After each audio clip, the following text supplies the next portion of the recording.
20 de octubre, electivo de medieval. Vamos a ver rápidamente un texto que contestaba una pregunta que se hizo ayer al final. Que es un texto que no hemos visto, pero es bien importante. En la suma de teología.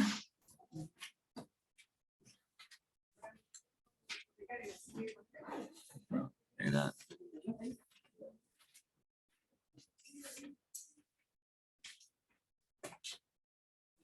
la cuestión 15, que es sobre las ideas.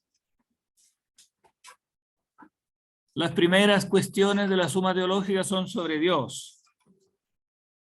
Y la 15 en particular es sobre las ideas en Dios. ¿Cómo hay que considerar las ideas en Dios? La pregunta era de... ¿cómo de Andrew? ¿Puedes repetir la pregunta? ¿Te acuerdas? La que hiciste ayer. Ah, ya, pero una era sobre las ideas. Y yo dije, esta pregunta está contestada aquí en la cuestión 15. Ah, sí. Es decir, que las ideas divinas se identificaban con Dios. Dijo que sustancialmente sí, pero que se multiplican como seres virtuales. Claro, sí, la pregunta es si las ideas divinas se identifican o no con Dios. Él la formula de otra forma, pero en la práctica es la misma cosa. La pregunta que él se hace es si hay una sola idea o más ideas, porque en Dios, como Dios es absolutamente simple, ¿no? Se podría pensar que entonces hay una sola idea, que es la propia esencia divina, ¿no? O sea, la propia esencia divina inteligible. O sea, el verbo, en otras palabras. Si hay una sola idea que es el verbo. Bueno, primero contesta en el artículo 1 si hay o no hay ideas. Ah, tengo que compartir, porque ustedes no lo ven así. No lo ven proyectado, vamos a compartirlo.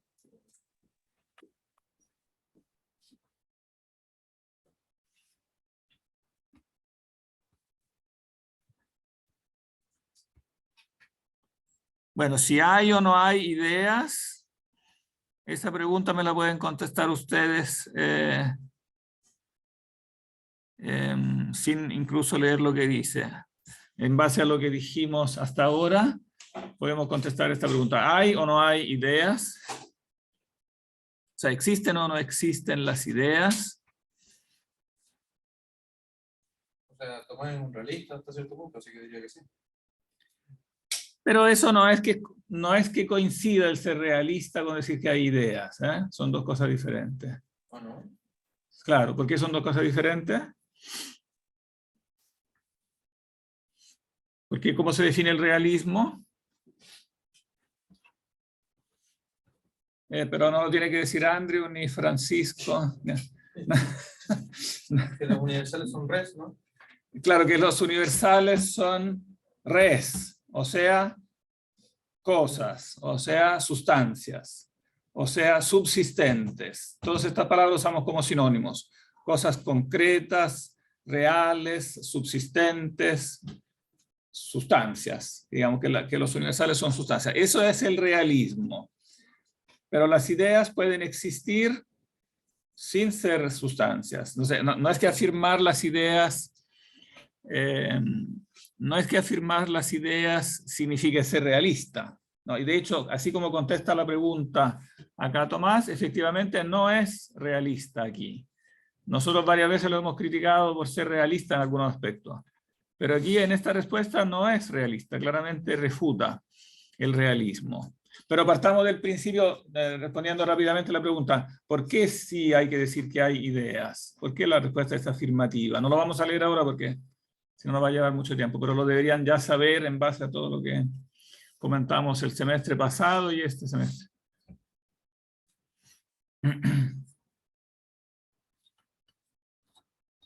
Podría ser por como la naturaleza de los universales, en el sentido de que no están sujetos ni al tiempo, ni al espacio en ese sentido. Tiene que existir de alguna forma y no en ese, y a eso parece más razonable no pensar que, que son en la materia que sí está sujeta al espacio, el tiempo, etc. O sea, claro, porque en el fondo existen estas entidades que no están sometidas al tiempo y al espacio, que es necesario postular. ¿Por qué es necesario postular estas entidades? Por el tema del conocimiento. Sí, más exactamente.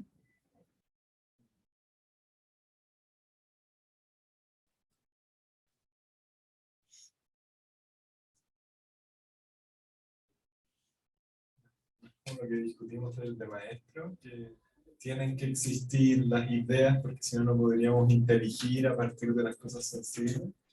Claro, porque tienen que haber como formas inteligibles de las cosas. O sea, las cosas tienen que tener una inteligibilidad para que el conocimiento sea posible, ¿no? Y entonces las ideas son estas formas inteligibles de las cosas que son sustraídas al tiempo y al espacio, ¿no? Y entonces existen, ¿no? Existen. A pesar de que nosotros no las percibimos en forma directa, ¿no? Pero podemos demostrar su existencia a partir de los conceptos que nosotros nos formamos, con el razonamiento de que estos conceptos nuestros no pueden ser concebidos como meramente subjetivos, tienen que ser objetivos. En otras palabras, tienen que ser la verdadera inteligibilidad de las cosas. No puede ser una inteligibilidad meramente subjetiva nuestra, no puede ser una construcción nuestra, porque si no, no estaríamos conociendo las cosas, solo estaríamos conociendo nuestras propias ideas, ¿no? Nuestro propio concepto, y eso no es conocer, sería no conocer, ¿no?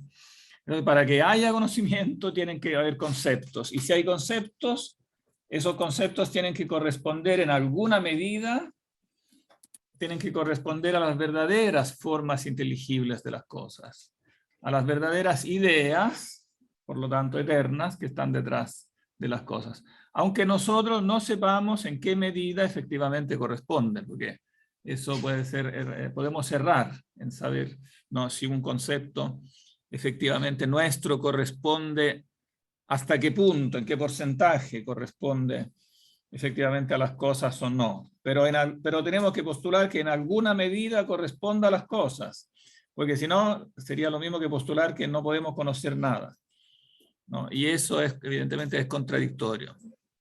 Afirmar Profesor, que... ¿Sí? perdón, estamos entonces ocupando forma, noción y concepto en el mismo sentido.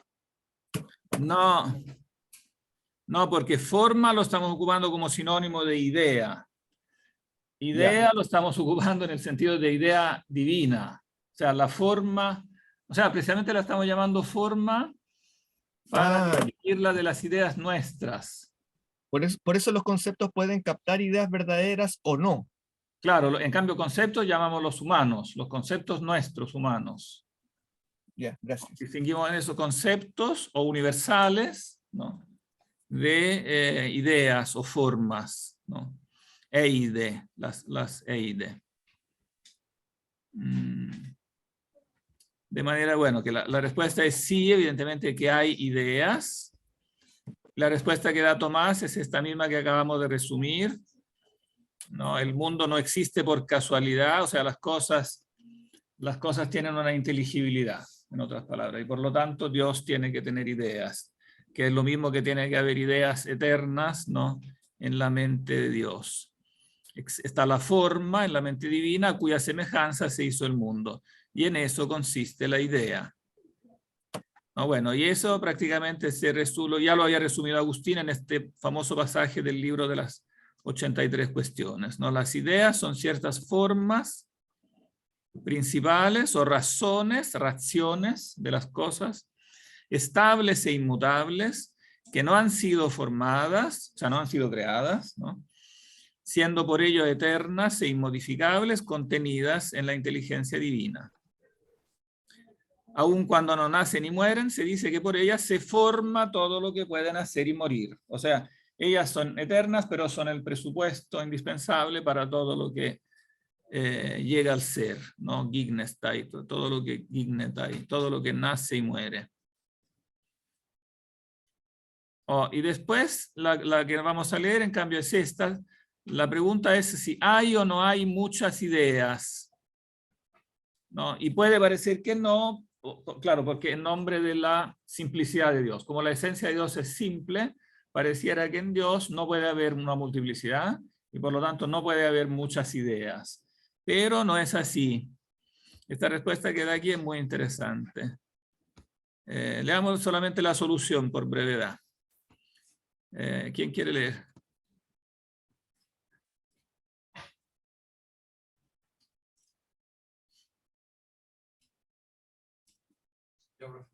Ya, ¿se te escucha? ¿Se lo escuchan?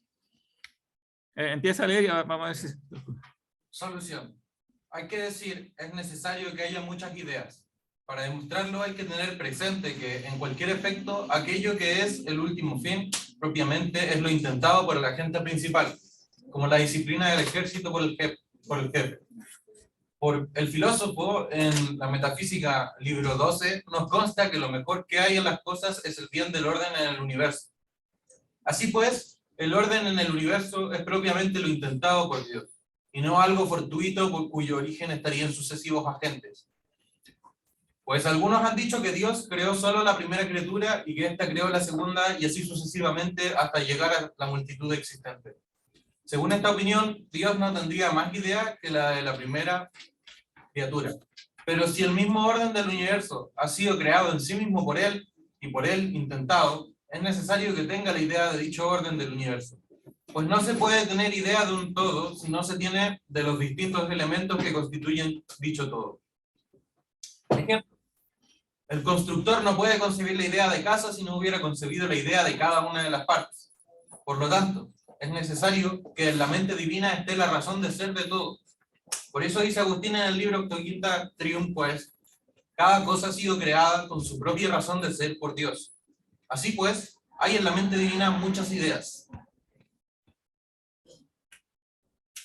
Que esto no es contrario a la simplicidad divina es fácil de ver si se tiene presente que la idea de lo hecho está en la mente del que lo hace como algo que se conoce, pero no como la especie por la que se conoce, pues esto último es la forma que da acto al entendimiento. Ejemplo, en la mente del constructor, la forma de la casa es algo que ha sido concebido y a tal semejanza construye la casa materialmente. Y no es contrario a la simplicidad divina que conozca muchas cosas. Si lo sería si su entendimiento estuviera formado por muchas ideas. Por eso, en la mente divina hay muchas ideas que están como conocidas. Esto se puede ver de la siguiente manera. Él mismo conoce perfectamente su esencia. Por lo tanto, la conoce de cualquier modo como puede ser conocida. Puede ser conocida no solo como es en sí misma, sino en cuanto que es participable según algún modo de semejanza por las criaturas. Cada criatura tiene su propia especie por la que de algún modo participa en la semejanza de la esencia divina. Así pues, como Dios conoce su esencia como imitable por tal criatura, la conoce como idea y razón de tal criatura. Y lo mismo hay que decir de todos los demás, de todo lo demás. De este modo resulta evidente que Dios conoce muchas razones propias de muchas cosas. Es decir, en él hay muchas ideas. Bien, ¿quién quiere resumir? Son básicamente dos cosas que dice acá, ¿no?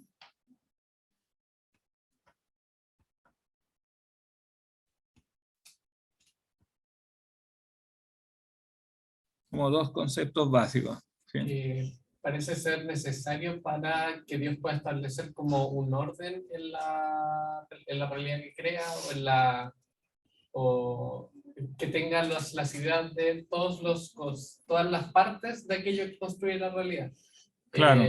Y parece compatibilizarlo con el tema de ¿cómo se dice?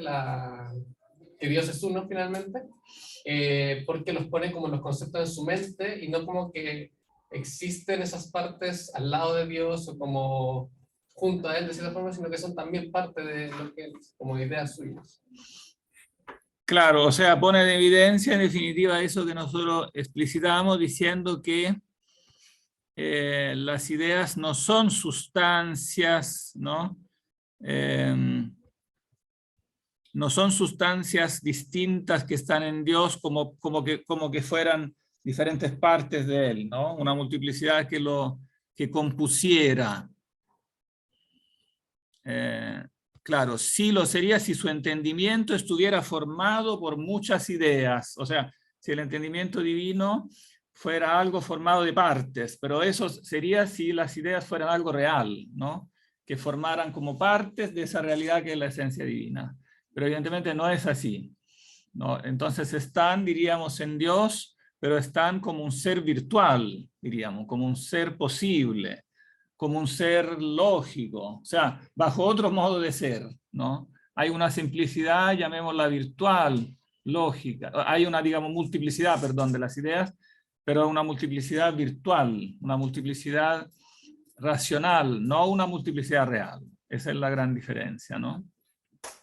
Y eso entonces soluciona el problema que los platónicos habían intentado solucionar con esta idea de la mediación, como que Dios no crea directamente la multiplicidad, porque les parecía a los platónicos que si Dios creaba directamente la multiplicidad, entonces Él se contaminaba con esta multiplicidad. Y por eso ellos hacen una diferencia neta entre el uno, completamente trascendente, ¿no? Y el nous, que en cambio es formado por muchas ideas, como usía ahí, ¿no? Hay muchas usía ahí, donde usía todavía es la palabra griega que no distingue precisamente el modo de ser real del modo de ser lógico, el modo de ser racional, que es, lo repito una vez más, el gran avance que hace la filosofía medieval, ¿no? Esa distinción entre el ser subsistente y el ser racional, que permite solucionar precisamente esta aporía como primordial de la filosofía entre lo uno y lo múltiple, que nos explicaban por qué,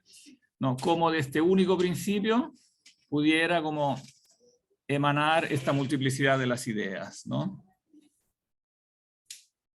Y entonces no es nada más la multiplicidad de las ideas que una forma de conocerse a sí mismo. O sea, él conoce su propia esencia, pero la conoce no solo en sí misma, sino la conoce como participable por una u otra criatura. Y entonces, en el fondo, la razón de cada criatura es esta relación de participación o semejanza que tiene la esencia divina con la esencia de cada criatura que va a formar, que piensa y que después va a crear, ¿no? Y entonces ven que aquí se ve como el aspecto positivo, o sea, el lado positivo de lo que defendían los realistas. Porque en el fondo, ¿cuál era la preocupación del realista? Que aquello que está en nuestra cabeza, estos conceptos, deben en último término corresponder a algo real. Porque si no correspondiera a algo real, sería algo entonces falso. Estaríamos pensando algo que está solamente en nuestra propia cabeza y no algo que acierta a conocer algo, ¿no? Y entonces, si se dice que digamos, los universales últimamente hacen remontar a las ideas que últimamente representan esta relación con el modelo real de las cosas, que es la esencia divina, entonces también se da cuenta de esa inquietud del realismo, ¿no? que postulaba esa necesidad, ¿no? De que nuestros conceptos últimamente, de algún modo, ¿no? Tienen que corresponder a algo real, ¿no? ¿Sí? Entendí, pero entonces están relacionados de forma solamente sustancial. O sea, por eso hay una conexión entre las ideas. Espérate, voy a cerrar porque como grito bastante, no.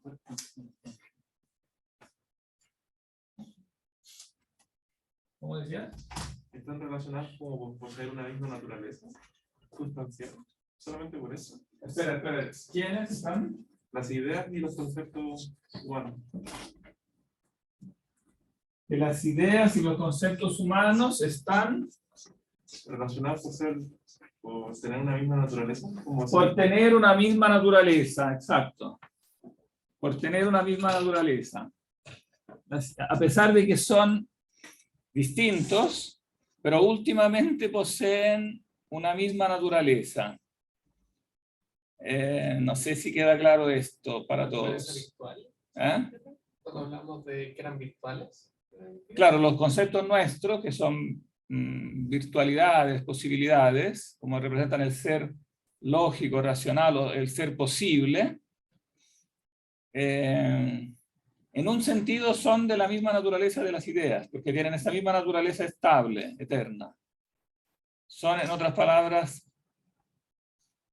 nuestros conceptos son en alguna medida una visión de lo que efectivamente son las ideas, ¿no?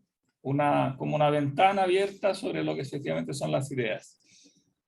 A pesar que, repito lo que decía antes, a pesar que nosotros no sabemos en qué medida captan efectivamente correctamente las ideas, pero en alguna medida la captan, y por lo tanto, porque eso es lo que nos permite hablar de que existen las ideas. Entonces, si no, no podríamos hablar de que existen las ideas, sería una mera extrapolación. En cambio, es una deducción correcta precisamente basado en la igualdad como de naturaleza eterna, inmutable que tienen los conceptos humanos. Aun cuando sean erróneos, tienen esta naturaleza eterna. Son errores eternos, o sea, los errores que cometemos en su naturaleza ideal también son eternos, ¿no? Porque tienen esta misma característica que provienen de la fuente, ¿no? De la fuente de la inteligibilidad, que es, en último término, es una emanación del verbo, esta luz inteligible que son los principios de la mente. Y entonces aquí sí podríamos decir que aquí sí, Tomás de Aquino está superando netamente el realismo, ¿no? O sea que no hay realismo de las ideas no son entes reales, porque precisamente eso es lo que le permite contestar la pregunta, ¿cómo puede ser que Dios, que es simple, tiene muchas ideas? Precisamente porque esta multiplicidad no es real, ¿no? Bueno, él no lo dice exactamente así, yo lo estoy interpretando, pero creo que hay base suficiente en lo que dice acá para interpretarlo así, ¿no? Sobre todo aquí cuando dice que... ¿dónde estaba? Sí lo sería si su entendimiento estuviera formado por muchas ideas, ¿no? Esto equivale a decir, si las ideas fueran otras tantas cosas reales que lo componen, ¿no?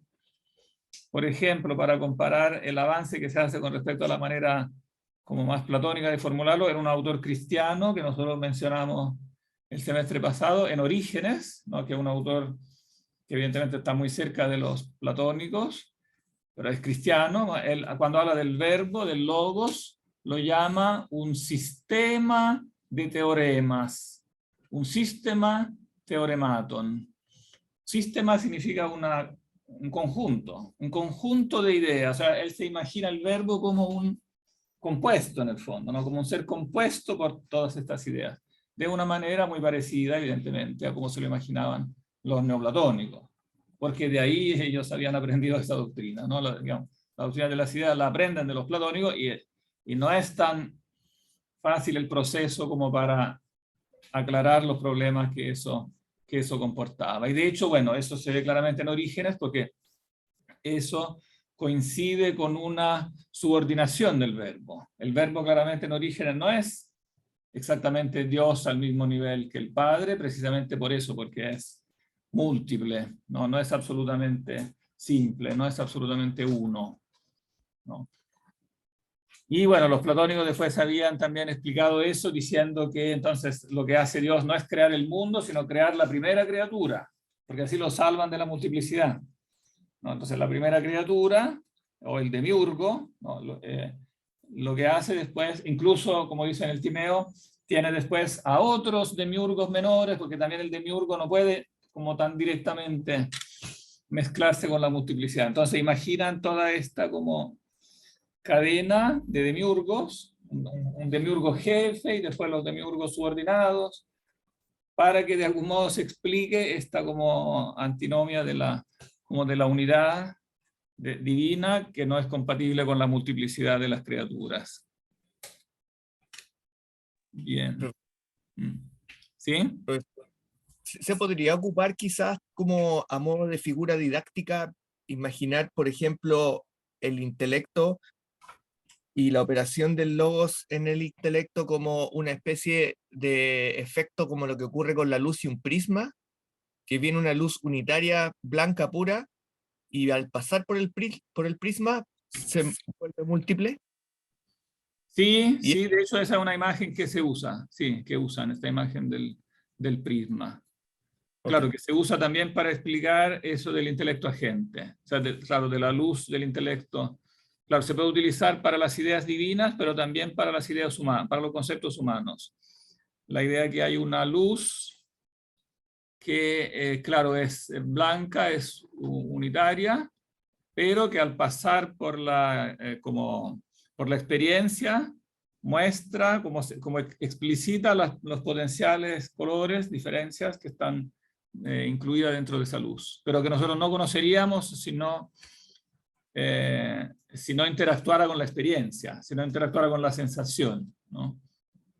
Claro, es una buena manera de explicar, o sea, de imaginarse por lo menos, esta cosa difícil para nosotros de entender a primera vista, de que en una sola idea básica, ¿no? La idea del ser, estarían como implícitas todas las demás ideas, ¿no? Por lo tanto, en ese sentido, sería verdadero lo que decía Platón, que ya tenemos todas las ideas, ¿no? Solo que no la tenemos como ideas determinadas, tenemos esa primera idea, pero que implícitamente las contiene todas. Como una semilla, que era la otra imagen que usaba en el texto de ayer, ¿se acuerdan, no? Que en los principios del entendimiento están como las semillas de todas las ciencias. O sea, están en potencia, están contenidas, están implícitas. Pero nosotros no lo podemos saber a priori, sino que nos damos cuenta de eso cuando esto interactúa con la experiencia, o sea, con la sensación. Bien. Bien, ahora entonces me quedo callado para que sigan con las preguntas.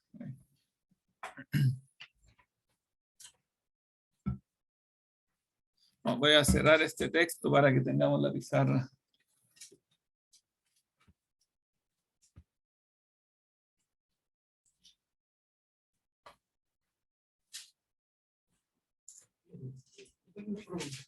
Recuérdame tu nombre. Carlos. Carlos. Sí, recuerdo que cuando vimos hace un par de clases los sólidos de la doctrina platónica, habíamos mencionado esto, que los universales son entidades irreducibles irreductibles a otra cosa anterior. O sea, que, Claro, irreductibles a otra cosa anterior, exactamente. Sí, y que eso era como lo que teníamos que tener claro, de que los platónicos tenían razón.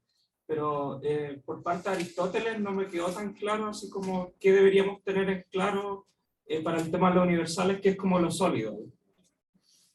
Ahí, a ver quién quiere contestar.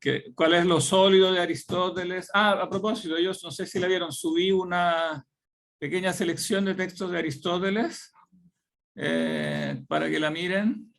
También tiene ahí unos colores, unas frasecitas. El archivo tiene 40 páginas, pero la mitad es el texto griego.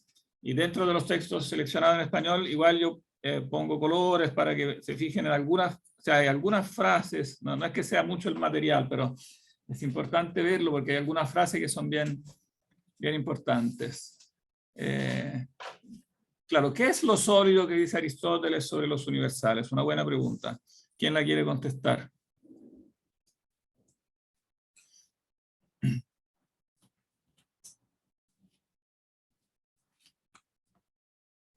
Bueno, primero que todo, ¿cuál es lo primero que hay que decir de los universales? Claro, que existen. Que de alguna manera, o sea, independiente después de qué vamos a decir de ellos, claro, pero lo primero que hay que decir es que existen.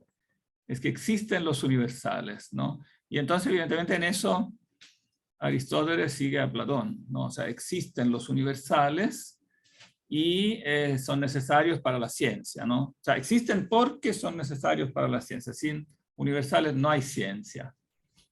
Y entonces existe esta doble, tal como en Platón, en Aristóteles, existe esta doble facultad. O sea, los seres humanos tienen dos facultades, la facultad sensible, ¿no?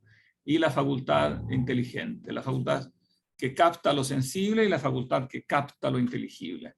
Y entonces esto que capta tiene que ser algo, digamos, algo que es captado, ¿no?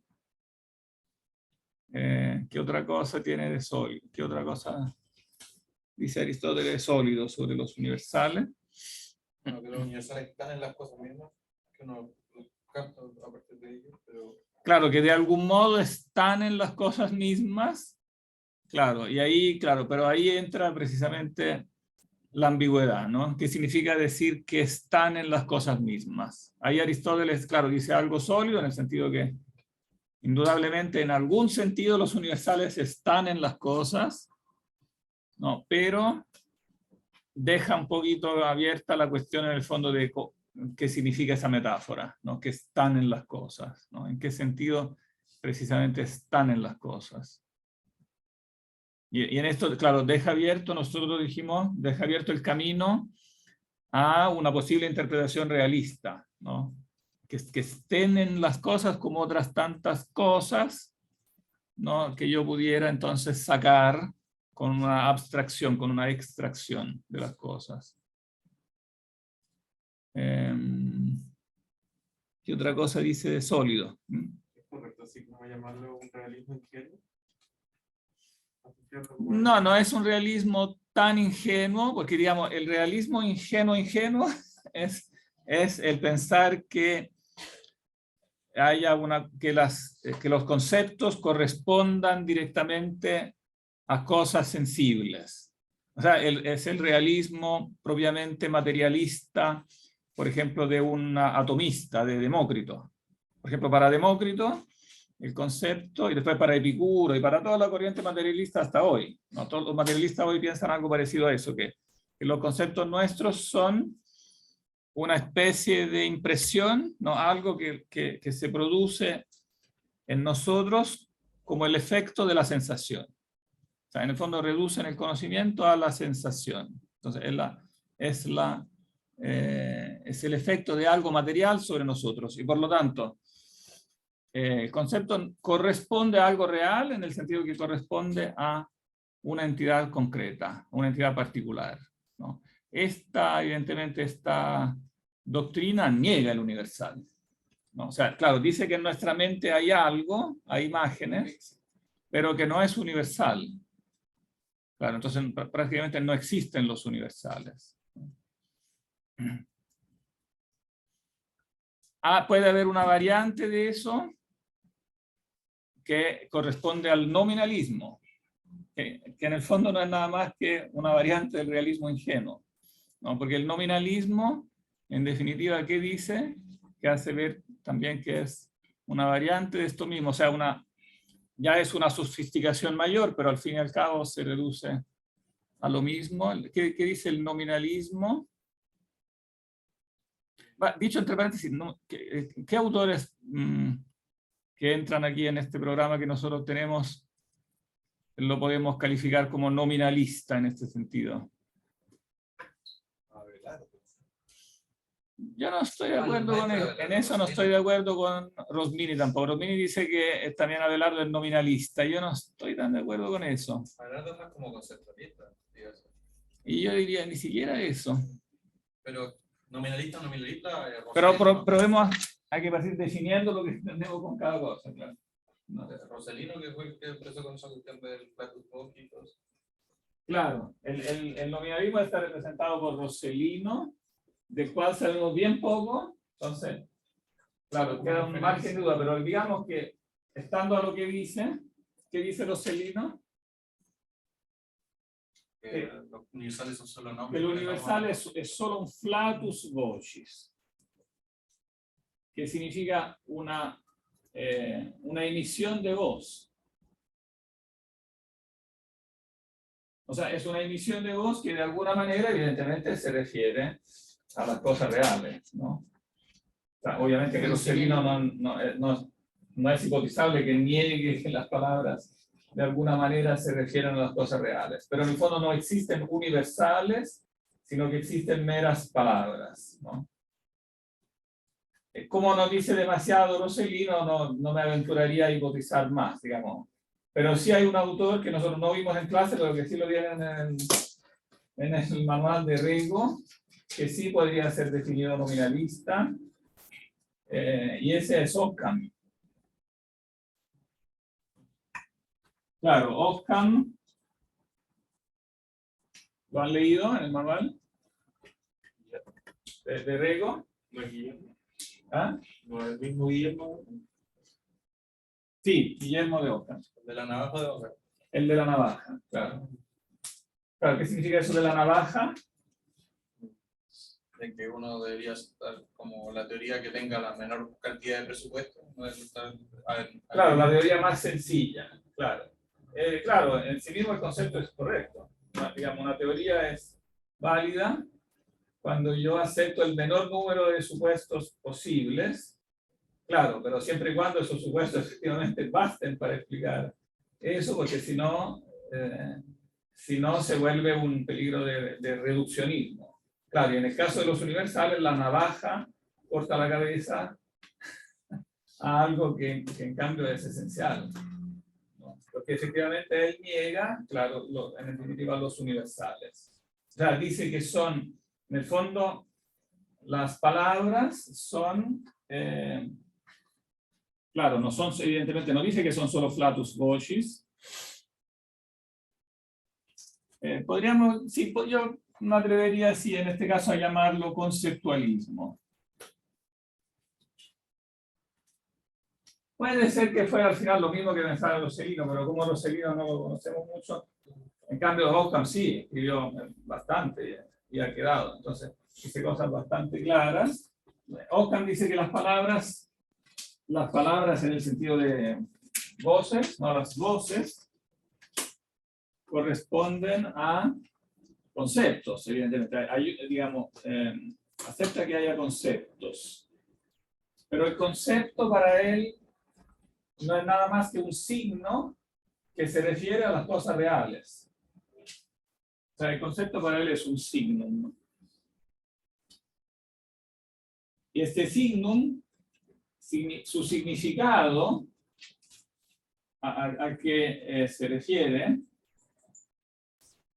es la res, es la cosa real. O sea, son como el concepto de una etiqueta que nosotros ponemos a las cosas reales. O sea, hay algo que está en mi cabeza, que yo uso como un icono, como si en mi cabeza, claro, yo tuviera como el icono como de ser humano, y después llego aquí y lo pongo a cada uno de ustedes y digo, ah, este es un ser humano, este otro es un ser humano, ¿no? Nosotros vimos que esto, sin embargo, esta teoría, aunque lo mencionamos Ockham, ya refutamos en clase esa teoría, porque esa teoría es falsa. Es pensar que el concepto es un mero signo, que una etiqueta que yo después aplico. Sería totalmente singular la cosa, se referiría solo a las cosas materiales específicas que uno ve por la experiencia y no como una totalidad de la cosa similar. ¿Y no podríamos referir a algo que no existe en la realidad? Como por ejemplo, el hecho de que no podamos ver los universales en la propia realidad, ¿no podríamos tener un concepto universal? Sí, esa es una manera de ver que es claro, es falsa, es decir, nos explicaría por qué nosotros pensamos no solo seres humanos reales, sino que también seres humanos posibles. Si fuera una etiqueta simplemente que yo aplico a lo que veo, ¿cómo la aplicaría a algo que no veo? Sería imposible, ¿no? Pero hay algo todavía más básico que muestra que es falsa esa teoría. Yo me acuerdo que lo que habíamos leído era que siempre las cosas son más, lógicamente, más de mayor nivel que el signo. No viceversa. El signo es mayor que la cosa. ¿No entendí? ¿El signo? Que la cosa es que el cielo, me había visto que el cielo es superior que la palabra cielo. El cielo es superior que la palabra cielo. Sí. ¿Superior en qué sentido? En el sentido de que el signo refiere a la cosa, pero no la cosa así. Ah, bueno. Sí. Pero hay algo todavía más básico. Que pone en cuestión este mecanismo, que cómo es posible, qué cosa es lo que explica que yo llamo, cuando yo digo vengo a esta sala y les pongo a todos una etiqueta, estoy haciendo algo que no es explicado en esta teoría. Es que el problema es que si no tengo el universal, ¿cómo voy a ponerle la etiqueta a todos los humanos? Como según qué criterio si no tengo ningún universal con el que comparar. Claro, sería completamente arbitrario. Yo no lo hiciera en base a un modelo inteligible. En otras palabras, una definición abstracta. Tengo que tener en la mente una definición, que es lo mismo que un universal, para poder decir, ah, este corresponde a ese modelo que yo tengo en la mente. Entonces, el aplicar etiquetas supone lo universal, no lo explica. Es al revés, ¿no? Completamente al revés, ¿no? Y si se fijan, es algo que Abelardo refuta, precisamente, lo refuta como una forma de realismo. Porque es una forma de realismo, ¿no? Es decir, la res corresponde al concepto, pero si fuera así, no se explicaría esa correspondencia en qué se basa. Cómo yo la realizo sería completamente arbitraria, ¿no? Y entonces es, en definitiva, ven que en ese sentido Occam es como el abuelito de Kant, porque termina, en el fondo, considerando el concepto algo arbitrario, que está en mi mente, o sea, ninguno de los dos lo dice así, no dicen que es arbitrario, pero termina siendo algo subjetivo, que al final equivale a ser arbitrario, porque es algo que entonces no corresponde a la verdadera forma inteligible que está detrás de las cosas, sino que es algo que yo hago en base a nada, porque si no lo hago en base a esta etiqueta, sino la forma en base a la forma inteligible, en base a qué la forma, entonces sería como una mera emanación mía o algo que yo hago arbitrariamente. ¿Alguien decía algo? No. Eso sería dejarlo limitado como a una arbitrariedad perceptiva sensible. ¿Una arbitrariedad? Sensible, perceptiva. No, yo diría una arbitrariedad sin más. Sería una arbitrariedad. Es decir, yo soy capaz, en el fondo, de construir algo, una etiqueta que después aplico a las cosas, pero no me viene de las cosas. Entonces, digamos, finalmente termina impidiéndome conocer, sería algo que me impide conocer las cosas en vez de permitirme conocer las cosas, ¿no? En ese sentido, yo creo que sería correcto poner a Kant, digamos, en esta misma categoría de conceptualismo. Kant, claro, insiste en decir que este conocimiento que tenemos tiene una veracidad, que es verdadero, pero después contradice eso cuando dice que es verdadero, pero no me permite conocer las cosas. Entonces, si no me permite verdaderamente conocer las cosas, que es llamar verdadero algo que está solo en mi cabeza, no tiene mucho sentido. O sea, yo digo, sí, lo que yo creo, por ejemplo, de Carlos es verdadero, pero no puedo saber si corresponde a él. Pero creo que es verdadero porque en mi cabeza esto tiene un sentido, tiene una coherencia, pero sí, pero puede que tenga una coherencia, pero si no corresponde a Carlos, no me permite conocer a Carlos, ¿no? Digo que es verdadero, pero es una verdad entendida meramente en un sentido como autorreferente. Claro, podría ser que yo tenga un concepto que dentro de sí es coherente. Bueno, de hecho, hasta el día de hoy está muy de moda esta teoría, según la cual la verdad no es nada más que coherencia.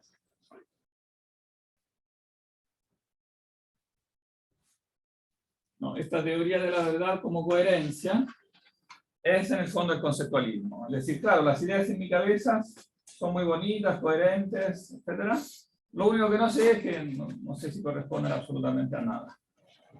Entonces, en el fondo son ideas que pueden ser muy bonitas, pero que no sirven de nada. Si no corresponden a las cosas, no me hacen conocer las cosas. Y al final no me hacen conocer ni siquiera mi propia, digamos, esa misma cosa que soy yo. Porque al final yo también soy una realidad que pretendo conocer con este mecanismo. Y si este mecanismo no me permite conocer las cosas, tampoco me permite conocer a mí, y por ende tampoco a este mismo mecanismo. Entonces, es claramente una teoría contradictoria, porque parte de la asunción, de la presunción que no hay una correspondencia con las cosas. En cambio, Abelardo es un poquito un ejemplo de, digamos, de alguien, más que caiga bajo una etiqueta, de alguien que dice cosas, que acierta a decir varias cosas correctas, pero no acierta como a juntarlas como en un sistema coherente. Yo niego que sea conceptualista. ¿Por qué lo niego? ¿Alguien podría adivinarlo? ¿Qué hace que Abelardo no entre en este esquema? Algo que dice claramente Abelardo.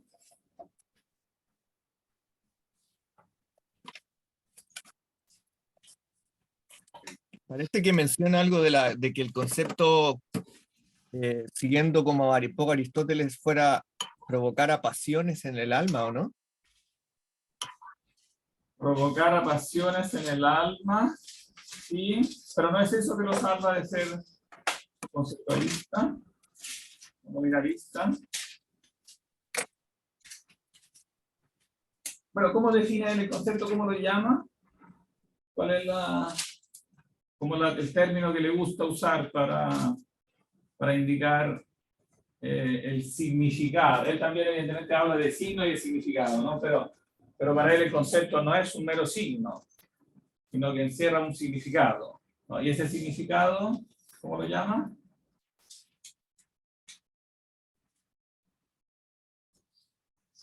Agustinianamente, podríamos decir.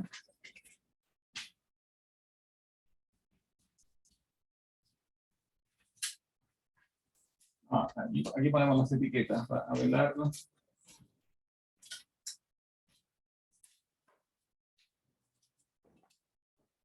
Abelardo habla de sermo, que es la traducción en el fondo de logos. O sea, la palabra no es una mera voz, la voz es el signo, pero este signo se refiere a un sermo.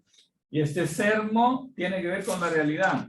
La realidad él la llama status, es el estado de las cosas. Entonces, es claramente algo real, pero él no alcanza a decirnos, claro, dice, este sermo, este significado que está en nuestra mente, este logos, corresponde no a la cosa, pero porque eso sería realismo, pero corresponde al estado de la cosa. Entonces, claramente esa no es una actitud conceptualista. Es una actitud de correspondencia, ¿no? O sea, que efectivamente la verdad es correspondencia, digamos, lo que está en la mente corresponde a las cosas. Pero claro, cuando se le pregunta cuál es el estatus propiamente del sermo, cuál es su estatus ontológico, ahí él no lo alcanza eso a sistematizar. Sí hace una referencia a las ideas divinas. ¿Se acuerdan? Citando Brixiano, dice, últimamente los conceptos nuestros deben, digamos, tener alguna relación con las ideas divinas, pero deben ser a su vez diferenciados. No son las ideas divinas, pero sí guardan algún tipo de relación con las ideas divinas. Si yo digo eso, no soy conceptualista. Porque el conceptualista precisamente niega las ideas divinas. Niega que los conceptos nuestros correspondan a formas objetivas, eternas de las cosas. Entonces uno que habla de las ideas divinas, aunque no lo haga con toda la sistematicidad, la claridad, no puede ser clasificado como conceptualista, ni menos como nominalista. Es simplemente que no es suficientemente sistemático como para darnos un cuadro completo, pero las cosas que dice en general, digamos, van en la dirección correcta. No todas, ¿no? Pero yo diría que más el aporte, digamos, es la refutación del realismo.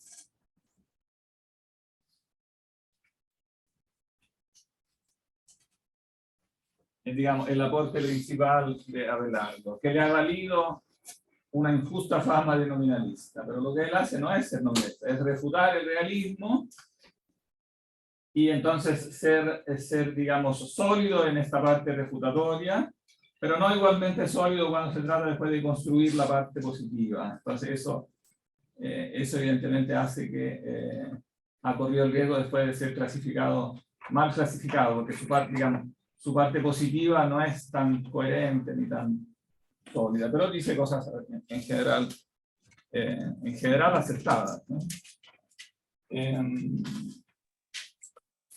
Después viene el realismo.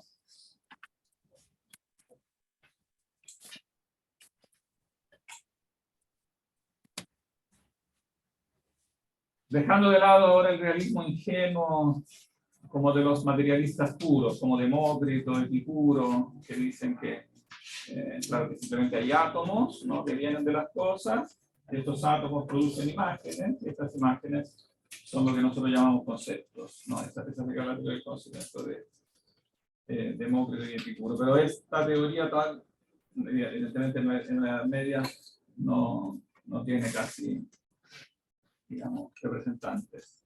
En cambio, el realismo que nosotros hemos visto, que se puede clasificar, nosotros lo clasificamos básicamente en dos clases.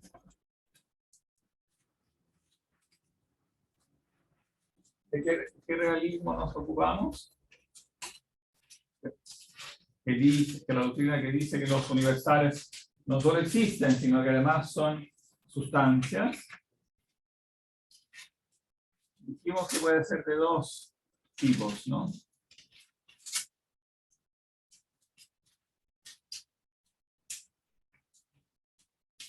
Aquí lo que estamos diciendo acá no coincide con lo que dicen los manuales, así que tengan cuidado con eso. No es la clasificación que pregunto, es la que hicimos en clase. Me la tendrían que decir y después decirme por qué es diferente de la cómo aparecen los manuales. No sé si se está refiriendo a la diferenciación que hacíamos cuando leíamos a Santo Tomás entre realismo aristotélico y realismo platónico. Claro, básicamente el realismo yo lo clasificaría así.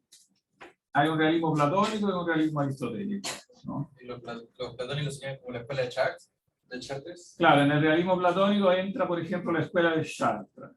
¿Qué más entra en el realismo platónico? Mencionó que fueron influenciados por Podríamos llamarlo más exactamente neoplatónico, para no echarle la culpa de todo a Platón, porque evidentemente este es un debate que surge con posterioridad a Platón, ¿no? Platón está en el momento en que las ideas se descubren. Como descubre las ideas, dice existen ideas.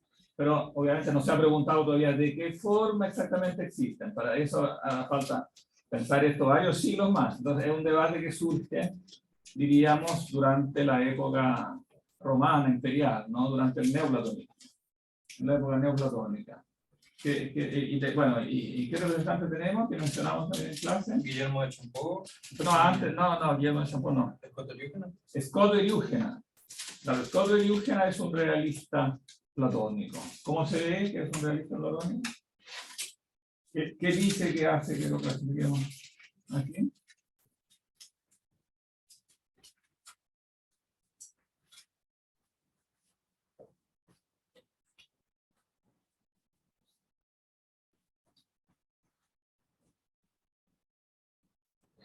Los universales tienen esencias reales que están en la mente de Dios.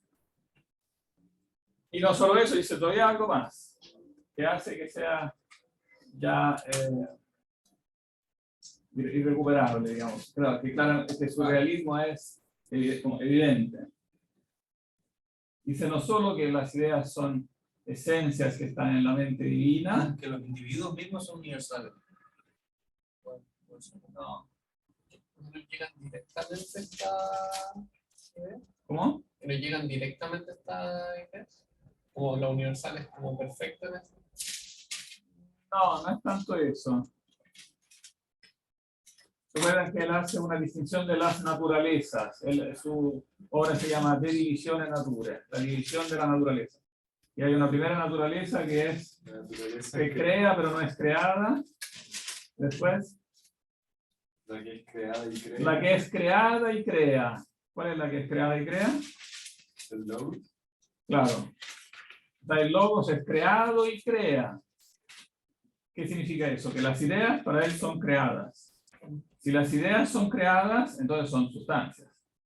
Clarísimamente, son sustancias creadas. Que en un sentido entonces son criaturas y en otro sentido son creadoras, porque en base a ellas se crean después las cosas. Pero eso evidentemente es una frase contradictoria. Es decir, que una sustancia al mismo tiempo es creadora y creada es contradictorio, porque el ser creado y el ser creador no es compatible. O uno es creado o es creador, porque la acción de crear es la acción de causar. Digamos, o uno es causa o es causado. No puede ser causa, digamos, en el sentido estricto de la palabra, causar en el sentido de causa primera. Cuando se habla de la causa de Dios, se habla de la causa primera. O uno es causa primera o es causado, no puede ser al mismo tiempo causado y causa primera. Entonces ahí cae claramente una contradicción, pero es interesante porque es el representante más como coherente en el sentido del realismo. Y es el que muestra con la mayor coherencia que el realismo lleva directamente al panteísmo. Porque se termina diciendo que la esencia de Dios termina siendo la esencia misma de las cosas. O sea, porque las esencias que están en el verbo últimamente se reducen a la esencia del verbo. Y las esencias de las cosas también son aquello que le da el ser a las cosas, y por lo tanto al final el ser de las cosas es el mismo ser de Dios, ¿no? Por eso Eriúgenes ha sido llamado también el abuelito de Hegel, porque en eso es muy parecido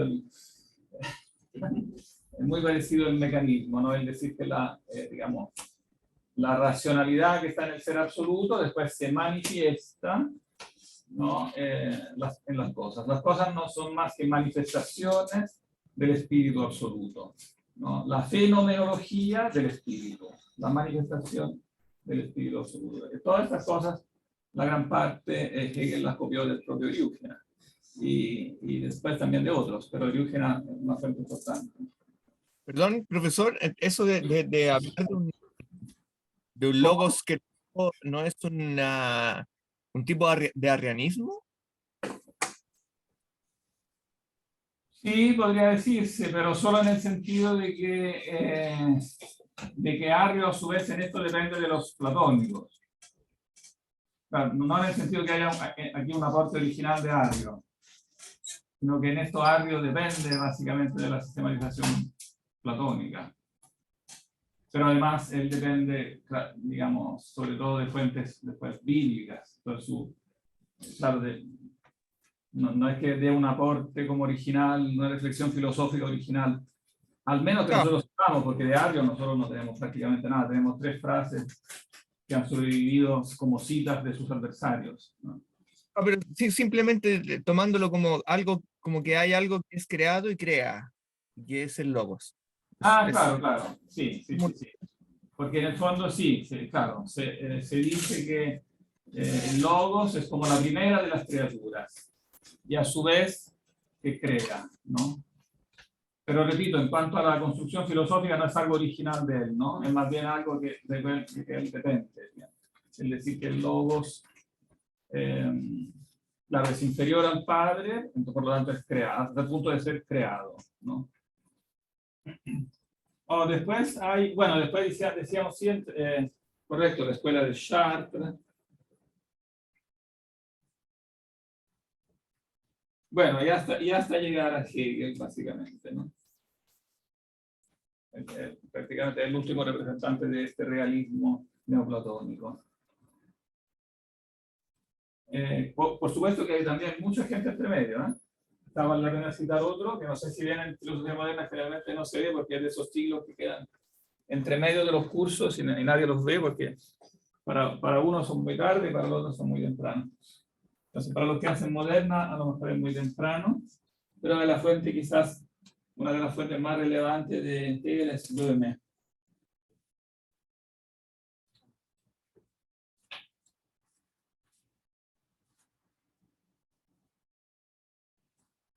Y después tenemos el realismo aristotélico,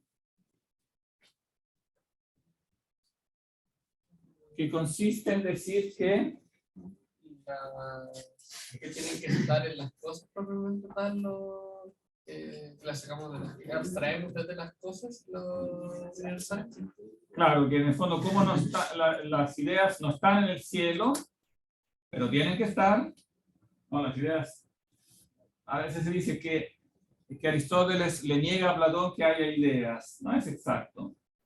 Él niega que las ideas estén en el cielo, porque le parece que el decir que están en el cielo los pone muy lejos. Pero como si están en otra parte, ¿cómo van a hacer cosas que, si uno lo piensa, es como una cosa bastante ingenua? Porque obviamente Platón no pensaba con eso decir que estaban en otra parte físicamente, ¿no? Esa es una metáfora, porque precisamente lo que dice es que no son algo físico. Entonces, cuando dice que están separadas, lo que quiere decir es que están separadas en el sentido que son entidades distintas metafísicamente, no que estén en otra parte. Entonces, claro, es como una crítica bastante ingenua que le hace Aristóteles, como que las ideas están en otro lado, como hacen para influir en las cosas. No, claro, no es que estén en otro lado, ¿no? Es una forma metafórica de expresarse. Aquí es donde hablamos en algún momento de cómo a través de las similitudes, como que podríamos distinguir aquellos que eran universales, como encontrar por ejemplo, el universal de todos los que son humanos o de todos los que son perros, etc. O que en algún momento criticamos también eso. No entendí la pregunta. ¿Era una pregunta? Sí, si era a eso que se refería el realismo aristotélico o parte de eso, o se refiere a otra cosa. Básicamente se refiere a decir que las ideas están en las cosas. Pero las ideas no pueden ser pensadas como fuera de las cosas, sino que están en las cosas, ¿no? Y eso, evidentemente, es una manera de hablar que crea problemas, porque decir que están en las cosas deja abierta la pregunta, ¿no? Deja intacta la pregunta, ¿cuál es la relación que tienen con las cosas? ¿Cómo hay que conceptualizar esa relación? ¿Qué relación tienen, ¿no? Y bueno, por ejemplo, una de las respuestas que da Aristóteles es que piensa que eso una más las ideas de las cosas, es deducir de eso, por ejemplo, que el mundo es eterno.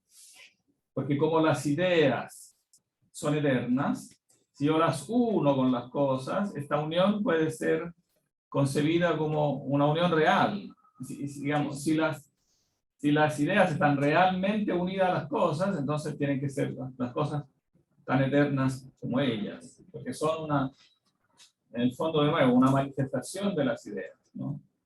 Si yo concibo, ven que finalmente el resultado metafísico es el mismo.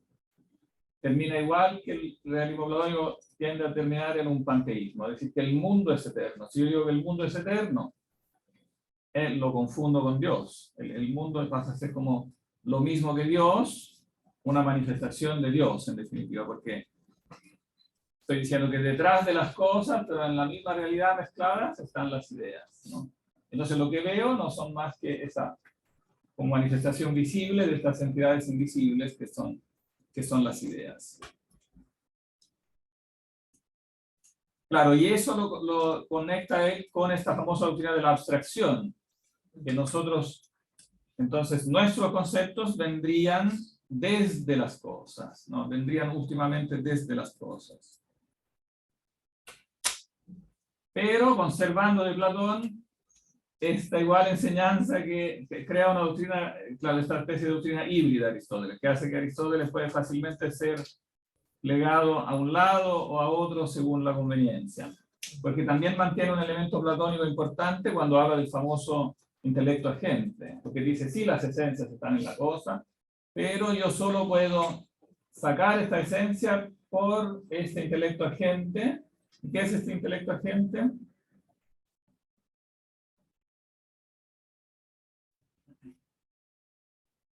No es que lo diga mucho, ¿eh? ¿Qué es lo poco que dice de este famoso intelecto agente en el de Ánima? Claro, que es algo que nos permite entender, entonces es un supuesto importante que nos permite entender.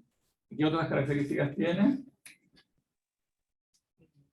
Lo último que habíamos visto era esto de que además de su primera función era eliminar y luego poder abstraer el universal. Pero eso no lo distingue Aristóteles. Claro, no, eso lo distingue del texto que vimos nosotros ayer. Realismo moderado. Claro, O semi-realismo. A lo mejor me estaré equivocando, pero lo que distingue Aristóteles es que es innato en nosotros. Claro, que este intelecto es interior, está en nosotros, no nos viene de afuera, no es interior, en ese sentido podría llamarse innato, claro, como una luz innata, y tiene estas características que tienen las ideas, o sea, es eterno, separado, ¿no? Claro, después de haber criticado eso, critica a Platón porque Platón dice que las ideas son joristá, separadas, pero después cuando él habla de intelecto agente, ¿qué va a decir? Que él es joristos, separado, porque su operación es distinta a la sensación. O sea, si no, recaería en decir que el conocimiento es sensación. Y él en eso se mantiene fiel a Platón. El conocimiento es algo distinto a la sensación. Y es algo que rendía una esfera, entonces, en algún sentido separada en el sentido de distinta, ¿no? Y entonces es algo eterno, es algo inmutable, En otras palabras, es algo divino que está en nosotros que nos permite entender, ¿no? Pero, claro, ahí queda en el fondo, esta duplicidad de Aristóteles. Por un lado, dice que el conocimiento depende de algo divino, eterno, que está en nosotros. Y por otro lado, pretende decirnos que la ciencia viene de las cosas, como que nosotros pudiéramos sacar los universales de los entes, digamos. Entonces, hay una cooperación entre las dos cosas. Ahora, esta hibridez de decir que hay un elemento que viene de abajo y uno de arriba, en sí podría ser considerado un aporte, ¿no? Porque efectivamente es así, o sea, hay que admitir un elemento como innato en nosotros, porque hay cosas que no se explican por la sensación, y hay cosas que sí tienen que venir de la sensación porque no se explican por este elemento innato, ¿no? Entonces, en ese sentido, Aristóteles sí representa un aporte, porque en el fondo balancea o intenta balancear como el elemento divino en el conocimiento humano y el elemento material, lo que viene de la sensación. Pero lo que queda sin explicar es cómo y qué cosa exactamente viene de la sensación. Ahí, digamos, ahí él queda como en esa incertidumbre que después dará lugar al realismo aristotélico medieval. Para eso es interesante comparar dos frases de Aristóteles que están en la misma obra, pero una al comienzo y una al final, donde él como que plantea un lado y después el otro lado. Al comienzo de los analíticos posteriores, vamos a tener que borrar acá. Está acá.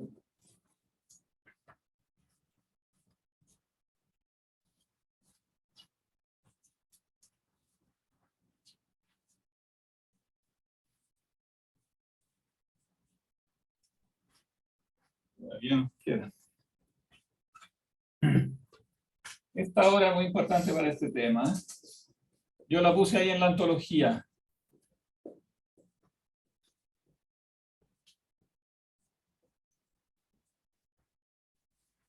Puse el comienzo y el final. Al comienzo, él, para resumirlo en una sola frase, que es la frase inicial, él dice: es claro que todo conocimiento se remonta a un conocimiento preexistente, que por lo tanto tiene que haber un inicio del conocimiento, o sea, un arché, un principio, ¿no? Tiene que haber un principio del conocimiento. Aquí él está siendo claramente discípulo de Platón, ¿no? El conocimiento se reduce, como en la famosa línea, es como en el fondo podría ser como un comentario a la línea. Todo conocimiento, en último término, se reduce a un conocimiento preexistente, ¿no? De ahí se explica por qué el esclavo Menón puede demostrar un teorema de geometría, porque Sócrates no hace nada más que guiarlo hacia, en el fondo, los principios en base a los cuales después puede demostrar el teorema, ¿no? No le da la solución, solamente lo guía hasta que se remonte a los principios. Entonces, los principios tienen que estar ya, ¿no? Tienen que estar. Y dice, por ejemplo, después también, todas las primeras páginas yo seleccioné, son como unas 3-4 páginas, dice, por ejemplo, que no todo conocimiento es demostrativo, porque la demostración siempre se basa en principios, y últimamente tiene que haber entonces principios primeros, ¿no? Entonces después de este discurso, uno esperaría que dijera, bueno, entonces tenía razón Platón, digamos, hay algo innato que es este primer principio. Pero a él no le quiere dar batalla ganada en esto Platón, y entonces al final del libro intenta explicar cómo estos principios puedan estar en nosotros, pero partiendo desde abajo, partiendo como de la sensación. Y ahí está la famosa página donde uno puede decir, todo lo contrario, Aristóteles es empirista. Si uno lee la primera página es platónico. Si uno lee la segunda página, la última página es empirista británico. Porque dice que las cosas producen en nosotros una sensación, y después la sensación produce la memoria, y después de esta memoria, con algún proceso no mejor identificado, después se producen los universales. O sea, de alguna manera se producen, pero, digamos, en el fondo, como que se usa una extraña metáfora, la metáfora del ejército que se detiene. O sea, El ejército que en una batalla huye y de pronto alguien deja de huir porque cambia de idea, y entonces todos los demás que están huyendo también se detienen. Y así el ejército logra como hacer frente. Y este frente, digamos, él lo compara con como las impresiones sensibles que van llegando y después se van deteniendo, y esta detención de las impresiones sensibles explicaría lo que es propio del conocimiento, que es algo que está detenido, que es algo que tiene que ser fijo, firme, eterno, etc., ¿no?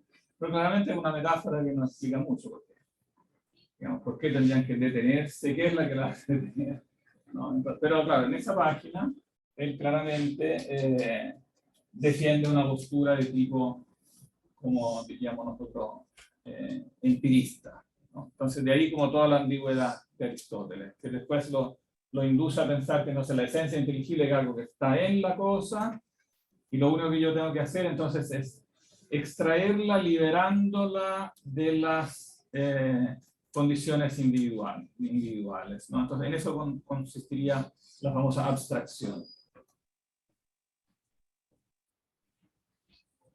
La abstracción es algo que hace el intelecto agente, liberando la esencia universal que está en la cosa de las condiciones individuales, ¿no? ¿Cuál es el punto débil de esta teoría? Porque esta teoría es débil, que sea posible una operación sin decir más, o sea, sin más presupuestos. Una operación de algo que me permite liberar la esencia universal encerrada en el individuo de las condiciones individuales y así tener en la mente el universal. Porque esta teoría no es sólida, dicha como está dicha, ¿no? Nosotros no podemos tampoco entrar en la mente de los filósofos nuestros, ¿no? Pero estando a lo que dicen, digamos, cómo lo formulan. Bueno, los universales estarían todos en cada una de las cosas individuales o estarían en partes en cada una de las cosas individuales. Sí, como una cosa medio falaciosa de derivar del individual al universal. ¿Cómo van a terminar? Todo no. Que el universal, si uno extrae el conocimiento del universal por medio de la cosa individual, entonces hay dos opciones. O el universal está entero en cada una de las cosas individuales, son extraños. Que eso para Aristóteles, sí, evidentemente eso hay que respetar. El universal está entero, que es una de las cosas que repite Boecio, ¿no? Una de las características del universal es que tiene que estar todo entero en cada cosa de la que se predica, ¿no? Porque si no, no se podría predicar, no podría decir que esta mesa es un rectángulo si no cumpliera con toda la definición de rectángulo, no con la mitad de la definición de rectángulo, sería absurdo. Entonces, claro, el universal tiene que estar todo entero en cada individuo, y entonces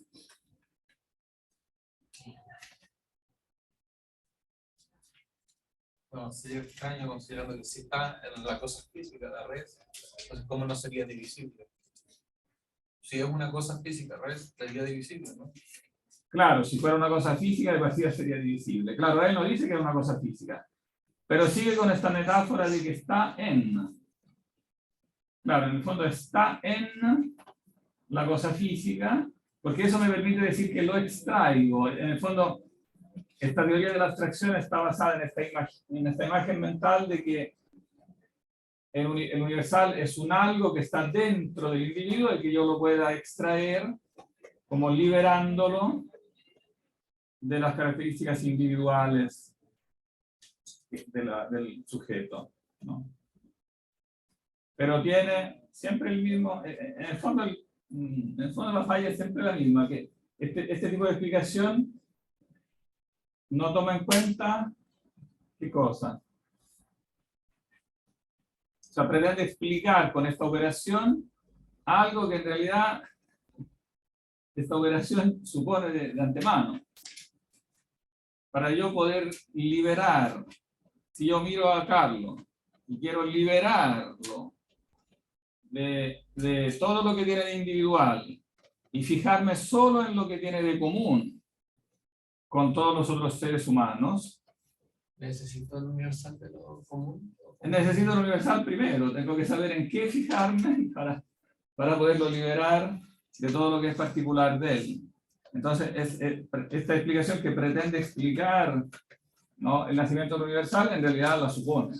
Supone la presencia en la mente del universal. Tal como la supone el poner etiquetas, porque es la misma cosa vista de otra, digamos, vista de otro ángulo, ¿no? Dicha con otras palabras. Pretender liberar lo universal que está en Carlos, como lo mismo que ponerle la misma etiqueta humano a todos los demás. Solo que imaginativamente es diferente, pero lógicamente la sustancia es la misma. El universal está presupuesto en esta operación. Tengo que ya tener en la mente. Para que se detengan, según esa metáfora de Aristóteles, para que se detengan todos esos soldados y vayan a... Entonces, como que la humanidad se detiene, como que los soldados corren, los soldados se detienen, imagina que la humanidad se detiene. Y dice, claro, y dice otra cosa, y al final, aparte de los soldados, hay otra frase que muestra cómo está, como falacia realista. Es decir, dice, cuando yo veo a Sócrates, dice, o veo a Callias, parece que el ejemplo, ahí también veo al hombre. Porque claro, Callias es un hombre, entonces le parece obvio. Al ver a Callias, yo veo a un hombre, por lo tanto veo al hombre. Si no, ¿cómo sabría que es un hombre? Es porque lo veo. Pero claro, digo que lo veo porque primero estoy aplicando el universal hombre. Si no, claro, en el lenguaje común decimos eso, ¿no? Vi a un perro, pero en realidad no significa que el universal perro yo lo vea. Significa que yo le he aplicado una etiqueta, pero para aplicarle esa etiqueta tenía que tenerlo de antemano, ¿no? Entonces, no es, digamos, son metáforas que pueden describir eso, pero no explican cuál es la razón metafísica de lo hacer. No explican por qué el universal, porque en el fondo no quieren ceder en este punto, que el universal esté innato en la mente. Ese es el punto donde no se quiere ceder, en el fondo, por una a priori. Se quiere negar, curiosamente, por un a priori, se quiere negar el a priori. El a priori que es necesario presuponer, ¿no? Que es... Bueno, y en claro, un poco en esta trampa termina también, sigue enredándose también un poco Tomás de Aquino, ¿no? Nosotros dijimos ayer que mantiene entonces este dejo de realismo, ¿no? Aun cuando mantiene la doctrina, ¿no? De la iluminación que muestra que este primer principio es innato, pero cuando este primer principio se aplica, ¿a qué se lo aplica a él? O sea, el primer principio que es innato Se lo aplica a las especies de la experiencia, o sea, de la realidad. O sea, que a lo sensible de lo que estaría todavía el universal que uno abstrae. ¿Cómo no entendí? Que él mantiene la misma idea de que uno abstrae el universal que está en la cosa, en la raza. A pesar de que, claro, porque este intelecto se aplica a eso. Esta iluminación de intelecto se aplica a eso. No. Claro, la iluminación del intelecto agente se aplicaría a una especie ya formada, ¿no? Entonces, en esta teoría, para resumirlo en dos palabras, hay un punto sólido y uno débil. ¿Cuál es el punto sólido de esta teoría? Más sólido, digamos, más sólido que en Aristóteles. En Aristóteles, las imágenes, las palabras pueden ser parecidas, pero la explicación es diferente. Por ejemplo, la luz, la imagen de la luz es igual, pero la explicación que se da de esa luz es diferente, ¿no? ¿Cuál es la parte sólida de esta doctrina de la abstracción en Tomás?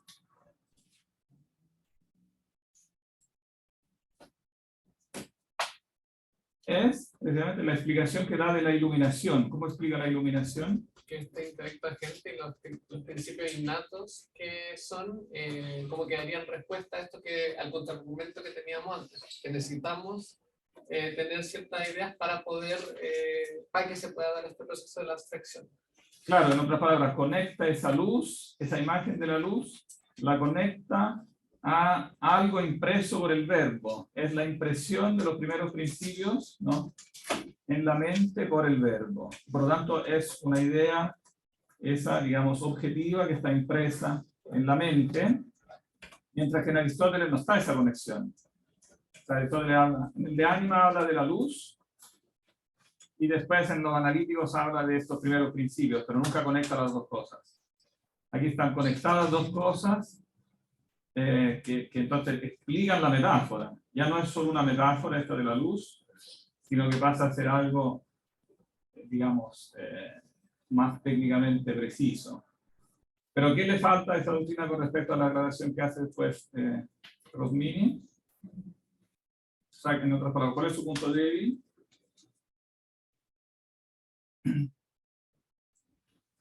Que lo hemos repetido también varias veces, pero una última vez, en los últimos 30 segundos. ¿Puedes repetir la pregunta, por favor? ¿Cuál es el punto débil de esta teoría de la abstracción, que es el que corrige Rosmini? Carlos. Sí, habíamos visto esto de la aprehensión simple, de que al ver la cosa, la especie tal cual se imprime en nosotros. Teníamos este problema de que si fuera así, la ciencia de X quedaría como resuelta al momento de ver X. Claro, y entonces, ¿cuál es la solución de eso? ¿Qué es la solución rosminiana para distinguirla de la solución de Tomás? Porque Rosmini dice lo mismo que dice Tomás, pero decíamos ayer que no es exactamente lo mismo, sino el de sería un gran aporte. Era lo mismo. En cambio, lo mencionamos porque es un aporte. Porque dice algo más preciso, o sea, precisa un punto crucial. ¿Cuál es el punto crucial que precisa en esta relación entre los primeros principios y lo sensible conocido o conocible? En otras palabras, más simple todavía, ¿cuál es la primera operación del intelecto para él? No es la abstracción, Iluminar y volver inteligible. sino que es iluminar y volver inteligible el individuo particular mediante la idea del ser indeterminado. Entonces, hacer del individuo un juicio, pero un juicio primitivo que no incluye la especie ya formada. O sea, él dice, cuando la iluminación para Rosmini, la palabra es la misma, pero la explicación técnica es diferente. La iluminación para Rosmini es una síntesis entre el universal indeterminado en la mente y el individuo del que se predica la idea universal de ser.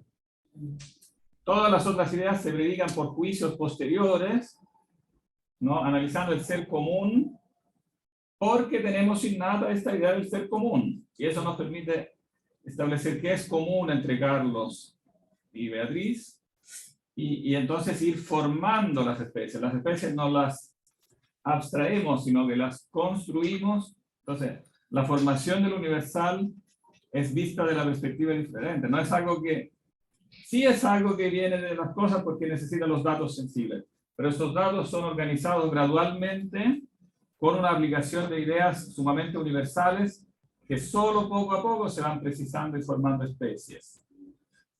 Una vez que se precisan y forman especies, obviamente yo puedo también después abstraer. Porque una vez que tengo el universal ya formado, pues después puedo abstraer todo lo que quiero. Pero la abstracción, una vez más, no es lo que explica el universal, sino que es lo que supone.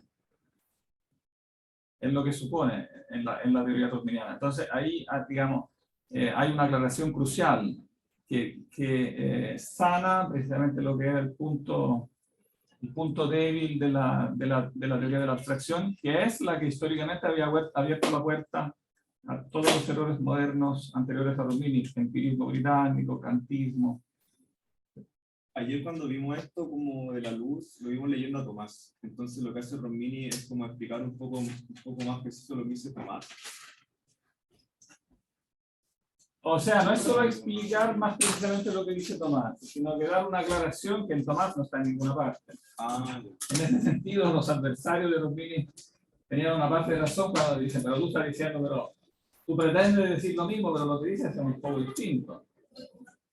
Claro, entonces, esa es la ilusión que se crea, yo creo que en muchas partes es en buena fe, cuando uno entiende una verdad, y esta verdad la entiende gracias a ciertos autores, después tiende a ver en estos mismos autores esa verdad como si ya estuviera.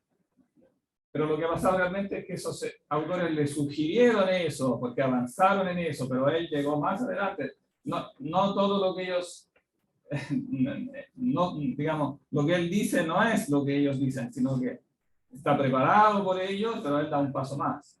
Si no, no estaríamos aquí hablando de él, si solamente fuera uno que resume lo que dice Tomás. Si hago el resumen de Tomás, simplemente me quedo con ladrillos, o sea, con materiales valiosos, pero no armados, con una columna allá, el techo un poco más allá. Y, claro, tomados por separado son materiales valiosos, pero mientras el techo no se apoya en los pilares, no, el edificio queda tambaleando, y a la mínima, no, digamos, cuando viene alguien, claro, mientras en una escuela la gente simplemente repite lo que dice el maestro, no pasa nada. Pero claro, cuando se rompe la estructura de la escuela y, por ejemplo, se rompe, no sé, la universidad y llega otro sistema, se rompe el sistema y llega la época moderna y alguien empieza a pensar con su cabeza y dice, pero eso, se cae. Entonces después se desvalorizan también esos materiales que sí eran valiosos, porque el que dice se cae, después dice, no valora esos materiales, entonces piensa que puede construir todo de nuevo, ¿no? Y arma cosas peores. Entonces la filosofía tiene este recorrido como muy oscilatorio, muy como desigual, en un progreso muy santuario, digamos, ¿no? Parece que ahora nos van a echar, no sé si hay gente ya esperando. No hay nadie. No. Sé que había gente esperando. Pero puede que lleguen, así que tengo que empezar a reconvertir la clase. Bien, nos veríamos entonces el miércoles con esta pequeña prueba. Profesor, después del miércoles